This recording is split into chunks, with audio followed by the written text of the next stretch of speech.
Hello friends, welcome to Anu's kitchen. നമ്മൾ ഇന്ന് ചെയ്യാൻ പോകുന്നത് ഒരു സവാളയും ഒരു തക്കാളിയും പച്ചമുളകും വെച്ചിട്ട് ചെയ്യാൻ പറ്റുന്ന പെട്ടെന്ന് റെഡിയാക്കി എടുക്കാൻ പറ്റുന്ന ഒരു കറിയാണ് കേട്ടോ. അപ്പൊ ഈ ഒരു കറി ഉണ്ടെങ്കിൽ നമുക്ക് വേറെ കറിയുടെ ഒന്നും ആവശ്യമില്ല. ഇതിനൊപ്പം തൈരോ ചമ്മന്തിയോ ഒക്കെ ഉണ്ടെങ്കിൽ തന്നെ ധാരാളം.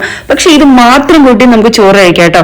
ബിഗിനേഴ്സിനും അതുപോലെ തന്നെ നമുക്ക് കറി വെക്കാൻ മടിയൊക്കെയുള്ള ദിവസങ്ങൾ ഉണ്ടാവില്ല. ആ ഒരു ദിവസങ്ങളിലൊക്കെ നമുക്ക് നല്ല രീതിയിൽ ഉപകാരപ്പെടും കേട്ടോ. അപ്പൊ എന്തായാലും നമുക്ക് വീഡിയോയിലോട്ട് പോയി നോക്കാം.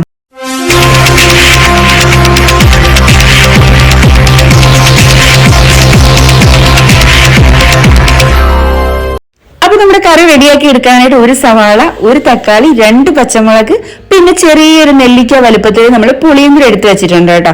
അപ്പൊ ഈ പുളി ഒന്ന് കുതിർക്കാനായിട്ട് ഇട്ട് കൊടുക്കണം. അപ്പൊ നമുക്ക് അതൊന്ന് വെച്ചു കൊടുക്കാം. അതിന് മുന്നേ തന്നെ നമ്മൾ ഇതൊന്ന് അരിഞ്ഞെടുക്കണം കേട്ടോ. ഇത് തക്കാളിയും അതുപോലെ തന്നെ സവോളയും നമ്മൾ ചെറുതായിട്ട് അരിഞ്ഞു വെച്ചിട്ടുണ്ട്. അതിനൊപ്പം പച്ചമുളക് നെടുകെ കീറി വെച്ചിട്ടുണ്ട്. ഇനി നമുക്ക് പുളി ഒന്ന് വെള്ളത്തിൽ ഇട്ട് കൊടുക്കണം. അപ്പൊ ആ ഒരു സമയത്തിന് പുളി കുതിരുമ്പോഴത്തേനും നമുക്കിതൊന്ന് വഴറ്റിയെടുക്കണം. അപ്പൊ ആദ്യം തന്നെ നമുക്ക് ഒരു പാത്രം വെച്ചു കൊടുക്കാം. അതിലേക്ക് ചൂടാവുന്ന സമയത്ത് നമുക്ക് വെളിച്ചെണ്ണയാണ് ഒഴിച്ചു കൊടുക്കേണ്ടത് കേട്ടോ. അപ്പൊ ഉറപ്പായിട്ട് ഈ ഒരു കറിക്ക് നിങ്ങൾ വെളിച്ചെണ്ണ തന്നെ ഉപയോഗിക്കുക. ഇതിലേക്ക് നമുക്കിനി വറ്റൽമുളകും കറിവേപ്പിലയും ആവശ്യമുണ്ട് കേട്ടോ. അപ്പൊ ഈ ഒരു കടുക് താളിക്കാനായിട്ട് നമുക്ക് വറ്റൽമുളകും കറിവേപ്പിലയും ആവശ്യമാണ്. അപ്പൊ ഇനി നമ്മൾ വെളിച്ചെണ്ണയാണ് ഒഴിച്ചു കൊടുക്കുന്നത്. ഒരു 2 ടേബിൾ സ്പൂണോളം വെളിച്ചെണ്ണ നമ്മൾ ഒഴിച്ചു കൊടുക്കുന്നുണ്ട്. അത്യാവശ്യം എണ്ണയൊക്കെ ഉള്ളപ്പോഴാണ് ഈ കറിക്ക് ഇച്ചിരി ടേസ്റ്റി ആയിട്ടിരിക്കുന്നത് കേട്ടോ. അപ്പൊ നല്ല ടേസ്റ്റി ആയിട്ടുള്ള കറിയാണ്. അപ്പൊ നമ്മൾ എണ്ണ ഒഴിച്ചു കൊടുത്തിട്ടുണ്ട്. ഇനി ഇതിലേക്ക് നമുക്ക് ചൂടാകുമ്പോഴത്തേനും കുറച്ച് കടുകൊന്ന് ഇട്ട് കൊടുക്കാം കേട്ടോ. ബാച്ചിലേഴ്സ് ആയിട്ടൊക്കെ താമസിക്കുന്നവർക്ക് വളരെ യൂസ്ഫുൾ ആയിരിക്കും കേട്ടോ. കാരണം ജോലി കഴിഞ്ഞ് ഒന്ന് പെട്ടെന്ന് റെഡിയാക്കി എടുക്കാൻ പറ്റുന്ന ഒരുപാട് ഇൻഗ്രീഡിയൻസ് ഒന്നും ഇല്ലാത്ത എന്നാൽ വളരെ ടേസ്റ്റി ആയിട്ടുള്ള ഒരു കറിയാണ്. ഇനി നമുക്ക് കടുക് പൊട്ടി വന്നതിന് ശേഷം അതൊരു കറിവേപ്പില ഇട്ട് കൊടുക്കാം. ഇനി നമുക്ക് വറ്റൽ മുളകും കൂടി ഇട്ട് കൊടുക്കണം കേട്ടോ. അപ്പൊ ഇതിൽ ചെറിയ ഉള്ളിയൊന്നും ചേർക്കേണ്ട ആവശ്യമില്ല. നമ്മൾ സവാളയാണ് ഇട്ട് വയറ്റാനായിട്ട് പോകുന്നത്. അപ്പൊ ഇതൊന്ന് നന്നായിട്ടൊന്ന് കടുക് വറുത്ത് നല്ല റെഡി ആയിട്ട് വരുമ്പോഴത്തേനും നമുക്ക് ഇതിലേക്ക് ഇനി സവാള ചേർത്ത് കൊടുക്കണേ. അപ്പൊ ഇതൊന്നും ജസ്റ്റ് ഞാൻ ഇളക്കുന്നുണ്ട്. ഇത് നല്ലതായിട്ട് പൊട്ടി തെറിക്കുന്നുണ്ട് കേട്ടോ. കാരണം നമ്മൾ ഇതെല്ലാം ഒന്ന് കഴുകി ഇതിന്റെ വെള്ളത്തിന്റെ അംശം ഉണ്ടായതുകൊണ്ടാണ് ഇത്രയും പൊട്ടി തെറിക്കുന്നത്. ഈ എല്ലാം നന്നായിട്ടൊന്ന് അങ്ങോട്ടും ഇങ്ങോട്ടും ഒക്കെ മിക്സ് ആക്കിയതിന് ശേഷം നമുക്കിനി നമ്മൾ ചോപ്പ് ചെയ്ത് വെച്ചിട്ടുള്ള സവാള ഇട്ട് കൊടുക്കാം കേട്ടോ. സവാള ഇത് കണക്ക് ചെറുതായിട്ട് തന്നെ അരിഞ്ഞെടുക്കുക. അതാകുമ്പോൾ പെട്ടെന്ന് നമുക്ക് വഴറ്റി എടുക്കാനും പറ്റും കേട്ടോ. അപ്പൊ ഈ ഒരു ഇതിൽ തന്നെ അരിഞ്ഞെടുക്കാം. അപ്പൊ ഇനി നമുക്ക് ഇതൊന്ന് വഴറ്റി എടുക്കണം. അപ്പൊ ഇതിൽ കുറച്ച് ഉപ്പും കൂടെ ഇട്ടിട്ട് വേണം ഞാൻ വഴറ്റി എടുക്കാൻ വേണ്ടി. അപ്പൊ ഞാൻ ആദ്യം ഇതൊന്ന് ജസ്റ്റ് എല്ലാം കൂടി ഒന്ന് ഇളക്കി കൊടുക്കുന്നുണ്ട്. ഇനി നമുക്ക് അതിനുശേഷം ഇതിലേക്ക് കുറച്ച് ഉപ്പും കൂടെ ഇട്ടിട്ടൊന്ന് അടച്ചു വെച്ച് കൊടുക്കാം. അടച്ചു വെച്ച് കൊടുക്കുമ്പോൾ കുറച്ചൊന്ന് നല്ല ആവിയിലിരുന്ന് നന്നായിട്ട് വെന്ത് വൈകിട്ട് കിട്ടേ. അപ്പൊ ഇനി ഉപ്പാണ്, ആവശ്യത്തിനുള്ള ഉപ്പിട്ട് കൊടുക്കാം. നിങ്ങൾക്ക് അല്ലെന്നുണ്ടെങ്കിൽ ഇപ്പൊ സവാള വാടാൻ വേണ്ടിയിട്ടുള്ള ഉപ്പിട്ട് കൊടുത്തിട്ട് ബാക്കി നിങ്ങൾക്ക് പുറകെ ഇട്ട് കൊടുത്താൽ മതി.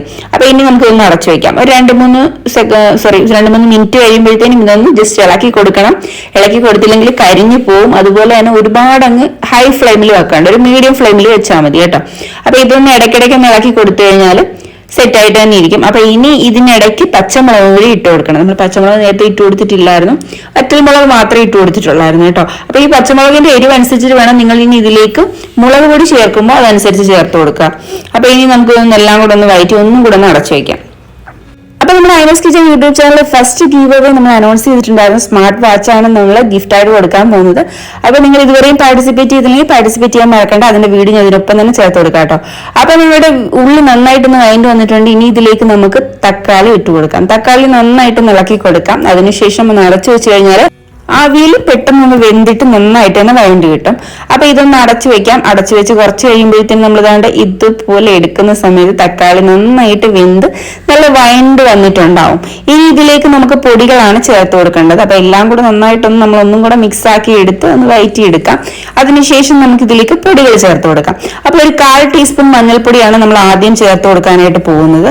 അതിനൊപ്പം തന്നെ നമ്മൾ 1 ടേബിൾ സ്പൂണോളം മുളക് പൊടി ചേർത്ത് കൊടുക്കുന്നുണ്ട്. ഞാൻ കാശ്മീരി മുളക് പൊടിയാണ് ചേർത്ത് കൊടുക്കുന്നത്. അപ്പൊ നിങ്ങൾക്ക് ഇത് എരിവിനനുസരിച്ചിട്ട് ചേർത്ത് കൊടുക്കാം. 1 ടീസ്പൂണോളം അല്ലെങ്കിൽ ഒരു 1/4 ടീസ്പൂണോളം മല്ലിപ്പൊടി ചേർത്ത് കൊടുക്കാം കേട്ടോ. അപ്പൊ ഇതെല്ലാം കൂടെ നന്നായിട്ടൊന്ന് വഴറ്റിയെടുക്കാം. അപ്പൊ എപ്പോഴും പറയുന്ന കണക്ക് പൊടികളുടെ പച്ചമണമൊക്കെ നല്ല രീതിയിൽ മാറിയിട്ട് വേണം നമ്മൾ ഇതിലേക്ക് പുളിവെള്ളം ഒഴിച്ചു കൊടുക്കാൻ. അപ്പൊ അത് നന്നായിട്ട് ഇളക്കി കൊടുത്തതിന് ശേഷം നമുക്ക് ഇനി ഇതിലേക്ക് കായപ്പൊടിയും കൂടെ ചേർത്ത് കൊടുക്കണം. കായപ്പൊടി ഒരു പിഞ്ച് അല്ല ഒരു 1/8 ടീസ്പൂൺ അത്രയും മതി കേട്ടോ. അപ്പം അത്രയും കായപ്പൊടിയും കൂടെ ഇട്ട് കൊടുത്തിട്ട് നന്നായിട്ടൊന്ന് ഇളക്കി എടുക്കണം. നേരത്തെ പറഞ്ഞ പോലെ പൊടികളുടെ പച്ചമണം എല്ലാം മാറുമ്പോൾ നമ്മൾ നേരത്തെ വെള്ളത്തിൽ ഇട്ട് വെച്ചിരുന്ന പുളി നന്നായിട്ടൊന്ന് പിഴിഞ്ഞ് അരിച്ചിതിലേക്ക് ഒഴിച്ചു കൊടുക്കാം കേട്ടോ. എന്നിട്ട് നന്നായിട്ടൊന്ന് ഇളക്കി കൊടുക്കാം. പക്ഷെ ഇതിൽ നമുക്ക് കുറച്ച് വെള്ളം കൂടെ ഒഴിക്കണം. എന്നാൽ മാത്രമേ തിളച്ച് നന്നായിട്ടൊന്ന് കുറുകി വരത്തുള്ളൂ. ഇപ്പൊ നിങ്ങൾക്ക് വേണമെന്നുണ്ടെങ്കിൽ ഉപ്പ് നോക്കിയിട്ട് ആവശ്യത്തിന് ഉപ്പും കൂടെ ചേർത്ത് കൊടുക്കാം. ഉപ്പും കൂടെ ചേർത്ത് കഴിഞ്ഞാൽ നോക്കിയ സമയത്ത് കുറവായതുകൊണ്ടാണ് ഞാൻ കുറച്ചും കൂടി ഇട്ട് കൊടുത്തിട്ടുള്ളത്. ഇപ്പൊ നന്നായിട്ടൊന്ന് ഇളക്കി എടുത്തിട്ടുണ്ട്.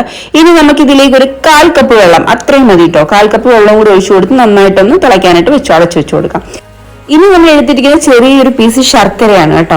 ഇതിപ്പം നമുക്ക് കറിയിലേക്ക് ചേർത്ത് കൊടുക്കേണ്ടതാണ്, പക്ഷെങ്കിൽ ഞാൻ ചേർത്ത് കൊടുക്കുന്നില്ല. നിങ്ങൾക്ക് ഇതുപോലെ ഇഷ്ടമാണെന്നുണ്ടെങ്കിൽ, അതായത് നിങ്ങൾക്ക് എരിയും മധുരവും കൂടെ ഉള്ള ആ ഒരു കോമ്പിനേഷൻ ഇഷ്ടമാണെന്നുണ്ടെങ്കിൽ ചേർത്ത് കൊടുക്കാം കേട്ടോ. അപ്പൊ എനിക്കത് ഇഷ്ടമല്ല, ചോറിനൊപ്പം കഴിക്കാൻ ഇഷ്ടമല്ല, അപ്പൊ അതുകൊണ്ടാണ് ഞാൻ ചേർത്ത് കൊടുക്കാത്തത്.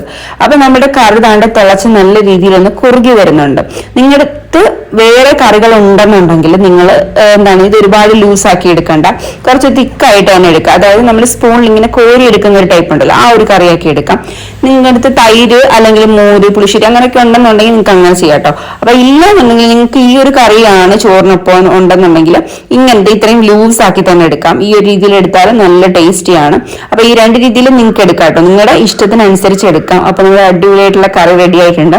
അപ്പൊ നിങ്ങൾ എന്തായാലും ട്രൈ ചെയ്ത് നോക്കുക. വീഡിയോ ഇഷ്ടമായിട്ടുണ്ടെങ്കിൽ ലൈക്ക് ചെയ്യാനും ഷെയർ ചെയ്യാനും ചാനൽ ഇതുവരെ സബ്സ്ക്രൈബ് ചെയ്തിട്ടില്ലെങ്കിൽ സബ്സ്ക്രൈബ് ചെയ്യാനും മറന്നുപോലെ കൂടെയുള്ള ബെല്ലൈക്കണിൽ ഓൾ എന്ന ഓപ്ഷൻ ഇനേബിൾ ചെയ്യാൻ മറക്കരുത് കേട്ടോ. അപ്പൊ നിങ്ങൾ ഇത് ട്രൈ ചെയ്ത് നോക്കി ഇതിന്റെ ഫീഡ്ബാക്ക് പറയുക എന്നുള്ളതാണ് മസ്റ്റ് ആയിട്ടുള്ള കാര്യം. അപ്പൊ എല്ലാവരും ട്രൈ ചെയ്ത് നോക്കുക. അപ്പൊ അടുത്ത വീഡിയോ വരുന്നവരെ ബൈ.